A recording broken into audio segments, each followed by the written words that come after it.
Students, do you know the numbers? क्या आप number के बारे में जानते हैं? बेटा, जब हम कोई भी नंबर बनाते हैं तो वो सिर्फ 0 से लेकर 9 तक की डिजिट से ही मिलके बनता है। तो हमारे पास टोटल डिजिट्स कितनी होती है? 10 होती है। 0 1 2 3 4 5 6 7 8 और 9। बेटा, जब हम कोई भी नंबर बनाएंगे तो इन्हीं डिजिट से मिलके बनेगा। सिर्फ हमारे पास नंबर सिस्टम में 10 ही डिजिट होती है, उन्हीं को घुमा फिरा के हम कोई भी नंबर बनाते हैं। तो अब हम करते हैं नंबर्स के type. Real number, real number के अंदर बेटा रेशनल नंबर्स और इरेशनल नंबर, 2 टाइप्स के नंबर आते हैं। अब इरेशनल नंबर के अंदर बेटा बहुत सी टाइप्स के नंबर आते हैं, जैसे कि नेचुरल नंबर। अब नेचुरल नंबर कौन से होते हैं?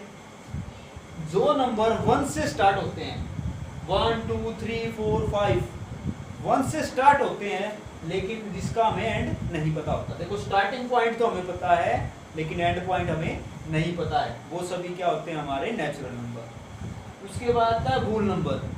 वूल नंबर बेटा जो नंबर 0 से स्टार्ट होते हैं और जिसका हमें एंड नहीं पता होता, वो सभी होते हैं वूल नंबर्स। स्टार्टिंग पॉइंट पता है हमें 0, एंड पॉइंट नहीं पता है। उसके बाद आते हैं इंटीजर्स।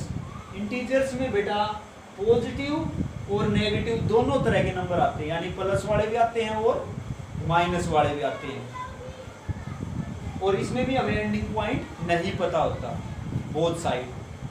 उसके बाद आता है इवन नंबर्स। बेटा इवन नंबर्स इन्हीं के अंदर से निकलते हैं। अब इवन नंबर क्या होते हैं? इवन नंबर्स बेटा जो नंबर 2 से कंप्लीट डिवाइड हो जाते हैं, वो हमारे इवन नंबर कहलाते हैं। अब उनकी हम पहचान कैसे करेंगे? हमने कोई बड़ा नंबर लिख दिया, जैसे 3 4 5 7 8 6, ये लिख दिया। अब हमसे कोई पूछे ये इवन है या ऑड है, तो सिर्फ हमें देख के ही पता लगना चाहिए कि ये इवन है या ऑड है। तो बेटा जिस नंबर की लास्ट डिजिट 0 2 4 6 8 इनमें से होगी, वो सभी क्या होंगे? हमारे इवन नंबर्स होंगे। तो देखो लास्ट डिजिट इनमें से है ना, 6 है, तो ये हमारा क्या है? इवन नंबर्स है। और दूसरा, उसके बाद आते हैं हम ऑड नंबर्स पे। जिस नंबर की लास्ट डिजिट 1 3 5 7 9 होती है, इनमें से कोई भी एक नंबर आ जाए लास्ट में, तो वो क्या होता है? हमारा ऑड नंबर। क्या होता है? ऑड नंबर कहलाएगा। उसके बाद आते हैं हम प्राइम नंबर्स पे। अब प्राइम नंबर्स कौन से होते हैं? Which numbers are divisible only itself. जो नंबर केवल अपनी टेबल से डिवाइड होते हैं, किसी दूसरी टेबल में डिवाइड नहीं होते हैं, वो सभी प्राइम कहलाते हैं। फॉर एग्जाम्पल 2 3 5 7 11 13, ऐसे बेटा ये चलते जाएंगे। और सबसे छोटा प्राइम नंबर होता है 2, और साथ में इसकी एक खासियत और है, ये इवन भी है साथ में। स्मॉलेस्ट इवन प्राइम कौन सा होता है? 2। ये बेटा किसी दूसरी टेबल में डिवाइड नहीं होते हैं, और ये सभी हमारे कहलाते हैं प्राइम। उसके बाद में कंपोजिट नंबर। कंपोजिट नंबर बेटा वो नंबर होते हैं जो किसी दूसरी टेबल से डिवाइड हो जाते हैं, और जिसके मिनिमम कितने फैक्टर होते हैं? 3। तो सबसे छोटा कंपोजिट नंबर कौन सा है? स्मॉलेस्ट कंपोजिट नंबर 4 6 8 9, ऐसे बेटा ये चलते जाते हैं। तो सबसे छोटा है 4, ये 2 से डिवाइड हो रहा है और 4 से भी हो रहा है। मान लो हम 2 लेते हैं, 2 तो सिर्फ 2 से हो रहा है, तो 2 हमारा कंपोजिट नहीं है, हमारा सबसे छोटा कंपोजिट है 4। उसके बाद आते हैं हम इस side irrational number. Irrational number में बेटा स्क्वायर रूट वाले सभी नंबर किसके अंदर आते हैं? इरेशनल में। और ये हमारा स्क्वायर रूट का सिंबल है। किस चीज का सिंबल है? स्क्वायर रूट का। लेकिन बेटा मैंने यहाँ पे ये वाला नहीं लिखा, क्यों? क्योंकि इसका आंसर होता है 2। 4 का स्क्वायर रूट जब हम सोल्व करते हैं तो क्या आता है हमारा 2, और 2 हमारा रेशनल नंबर के अंदर आता है, न कि इरेशनल के अंदर।